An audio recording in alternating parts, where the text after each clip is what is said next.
రంగయ్య అంతా కులాసానా? మాదేముంది బాబు, ఏదో చిన్నపాటి బతుకులు. అవును, మీరేంటి బాబు ఇలా వచ్చారు? మళ్ళీ ఎలక్షన్ కూడా వస్తారండి బాబయ్య? అవును రంగయ్య, ఈసారి కూడా ఓటు మాకే వేయాలి. ఇదిగో ఈ 1000 ఉంచుకో. ఈ 1000 రూపాయలు నేను చేసుకుంటాను బాబు. నాకా వయసు అయిపోయింది, ఈ బరువది మొయలేపోతాను బాబయ్య. మీరే పెద్ద మనసు చేసుకుని ఒక గాడిదని కొని ఇచ్చేయండి బాబయ్య. 1000 రూపాయల బదులు ఒక గాడిది కావాలి అంతే కదా? అవును బాబయ్య. సర్లే గాని ఇంట్లో వాళ్ళందరి చేత ఓటు వేయించాలి. ఉంటాను. అలాగే బాబయ్య. ఏటు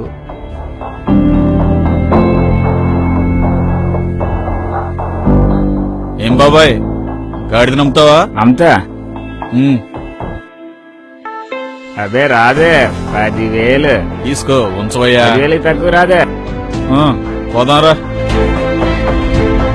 ఈడెంత చెప్తాడు? గాడిదెంత? 9,000. అంతకంటే తక్కువ రాదు. 1000 రూపాయల బదులు ఒక గాడిది కావాలి అంతే కదా? అవును బాబయ్య. ఏంట్రా బాబు ఈ రేట్లు? రంగయ్య, ఏంటి బాబు మళ్ళీ వచ్చారు? గాడిని తెచ్చారేంటి? గాడిదల కోసం ఊరంతా తిరిగాను రంగయ్య. ఎక్కడ చూసినా 9-10 వేలకు తక్కువ దొరకట్లేదు. అదంతా కాదు గాని ఇదిగో ఈసారికి 1000 రూపాయలు సర్దుకుని ఓటేసాయి. అంటే ఏంటి బాబు మీ ఉద్దేశం?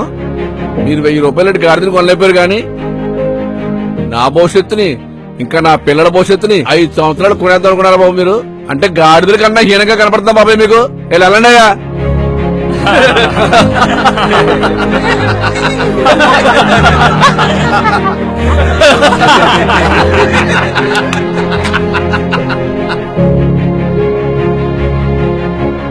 ఒక్కసారి ఆలోచించండి మిత్రులారా. రంగయ్య చెప్పిన మాటలతో అయినా మనకు కనువిప్పు కలగాలి. ఒక పూట కూర వండుకు తినే నాటుకోడి 1000 రూపాయలకి తక్కువ రాదు. మన భావితరాల భవిష్యత్తుని 500కి, 1000కి, రాత్రి తాగితే పొద్దున దిగిపోయే సారా చుక్కకి అమ్మేసుకుందామా? అంటే మనం గాడిద కన్నా, చచ్చిన కోడి కన్నా దిగజారి బతుకుతున్నామా? ఇప్పటికైనా కళ్ళు తెరవండి.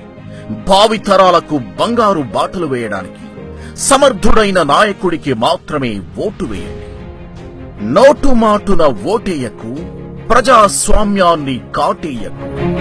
చూసారు కదండి. మరి ఈ వీడియో కనుక మీకు నచ్చినట్లయితే ఒక లైక్ కొట్టేసి మీ అభిప్రాయాన్ని కూడా కామెంట్ బాక్స్ లో తెలియజేస్తూ ఇలాంటి ఇంట్రెస్టింగ్ అప్డేట్స్ కోసం మా ఛానల్ ని సబ్స్క్రైబ్ చేసుకోండి.